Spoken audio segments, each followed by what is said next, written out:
Alors que l'ouragan Milton se prépare à frapper la Floride, nos pensées vont bien sûr à tous ces Floridiens qui sont directement dans la voie de cet immense phénomène naturel.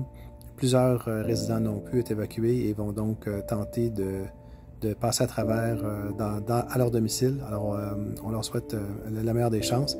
Mais on fait déjà de la politique du côté de Donald Trump en annonçant d'avance que ça va bien se passer. On a dit du côté de Donald Trump que l'ouragan Helen qui s'était écrasé en Caroline du Nord avait été mal géré. Il a accusé Kamala Harris de ne pas avoir envoyé des fonds aux régions républicaines, même si le gouverneur de l'État a nié cet état de fait.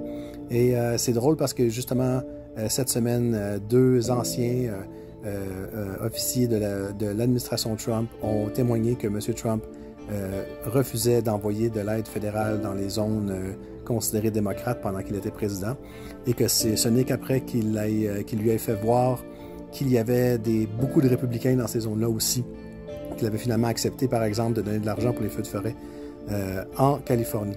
Alors, on se demande, est-ce que cet ouragan dévastateur ainsi que celui d'Hélène vont passer à l'histoire comme ceux qui avaient endommagé la réputation de George Bush, dont l'ouragan Katrina, ou est-ce que ça va plutôt être comme l'ouragan Sandy qui avait été bien géré par M. Obama en 2012 et que ça l'avait aidé à remporter l'élection? C'est une arme à double tranchant.